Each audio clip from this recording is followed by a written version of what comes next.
നേപ്പാളിൽ ഉണ്ടായ മിന്നൽ പ്രളയത്തിലെ സാഹചര്യങ്ങളിൽ സർക്കാർ നിരീക്ഷിക്കുകയാണെന്ന് മുഖ്യമന്ത്രിയുടെ ഓഫീസ് അറിയിക്കുന്നു. 100-ലധികം ഇന്ത്യക്കാരെ കാണാതായെന്ന പ്രാഥമിക വിവരങ്ങൾ പുറത്തുവരുന്നുണ്ട്.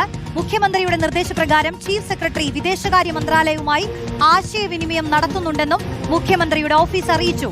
നേപ്പാളിലുള്ള മലയാളികളെ ബന്ധപ്പെടാൻ കുടുംബാംഗങ്ങൾക്ക് സാധിക്കുന്നില്ലെങ്കിൽ അക്കാര്യം മുഖ്യമന്ത്രിയുടെ ഓഫീസിനെ അറിയിക്കണമെന്നും നിർദ്ദേശമുണ്ട്.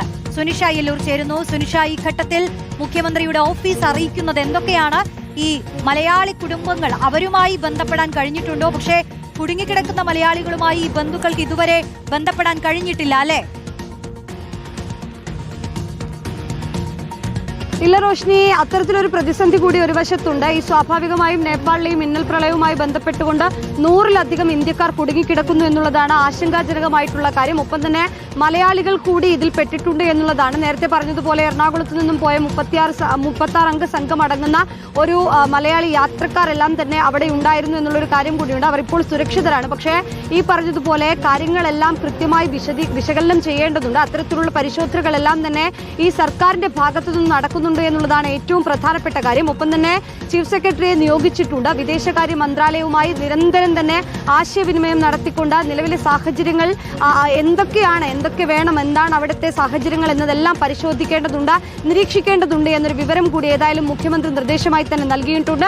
അതിന്റെ അടിസ്ഥാനത്തിൽ ചീഫ് സെക്രട്ടറി ഇപ്പോൾ വിദേശകാര്യ മന്ത്രാലയവുമായി ഇപ്പോൾ നിരന്തരം ആശയവിനിമയം നടത്തുകയും ചെയ്യുന്നുണ്ട്. മറ്റൊന്ന് റോഷ്നി പറഞ്ഞതുപോലെയാണ്, ഈ മലയാളി കുടുംബം വിനോദസഞ്ചാരികളായ മലയാളികളുമായി അവരുടെ കുടുംബാംഗങ്ങൾക്ക് സംസാരിക്കാനോ അല്ലെങ്കിൽ ബന്ധപ്പെടാനോ കഴിഞ്ഞിട്ടില്ല. സ്വാഭാവികമായും നെറ്റ്വർക്ക് ഇഷ്യൂസ് അടക്കം അവിടെ നേരിടുന്നുണ്ട് എന്നുള്ളതാണ് ഏറ്റവും വലിയ പ്രതിസന്ധി. അതുകൊണ്ട് തന്നെ കൃത്യമായി വിദേശകാര്യ മന്ത്രാലയവുമായി ബന്ധപ്പെട്ടുകൊണ്ട് ലഭിക്കുന്ന വിവരങ്ങളെല്ലാം തന്നെ ആ സർക്കാർ തലത്തിൽ കൈമാറുമെന്നുള്ളതാണ് സർക്കാർ അറിയിക്കുന്നത്. അതിന്റെ ഭാഗമായി തന്നെ ഒരു നമ്പർ കൂടി സർക്കാർ ഇപ്പോൾ നൽകുകയും ചെയ്തിട്ടുണ്ട്. ഏതെങ്കിലും തരത്തിൽ ഈ വിനോദസഞ്ചാരികളുമായി ബന്ധപ്പെട്ടിട്ടുള്ള ആളുകൾക്ക്, ഇവിടെ നിൽക്കുന്ന കുടുംബാംഗങ്ങൾക്ക് സംശയമോ ആദ്യമോ ഉണ്ടെങ്കിൽ അത് സർക്കാരിനെ അറിയിക്കാം, സർക്കാരിനെ വിളിച്ച് കാര്യങ്ങൾ ചോദിക്കാമെന്നുള്ളതാണ്. അതുകൊണ്ട് തന്നെ സർക്കാർ കൃത്യമായ ഒരു നമ്പർ കൂടി നൽകിയിട്ടുണ്ട്. ഈ നമ്പറിലേക്ക് വിളിച്ചാൽ കൃത്യമായ വിവരങ്ങൾ അത് സർക്കാർ തലത്തിൽ തന്നെ ലഭിക്കുമെന്നുള്ളതാണ് ഏറ്റവും പ്രധാനപ്പെട്ട കാര്യം. ഏതായാലും നിരന്തരം സർക്കാർ ഇതിൽ ഇടപെടുന്നു. ഒപ്പം തന്നെ ചീഫ് സെക്രട്ടറി വിദേശകാര്യ മന്ത്രാലയവുമായി ആശയവിനിമയം നടത്തുന്നുണ്ട് എന്നുള്ളതാണ് റോഷ്നി ഏറ്റവും പുതുതായി അറിയുന്ന വിവരങ്ങൾ.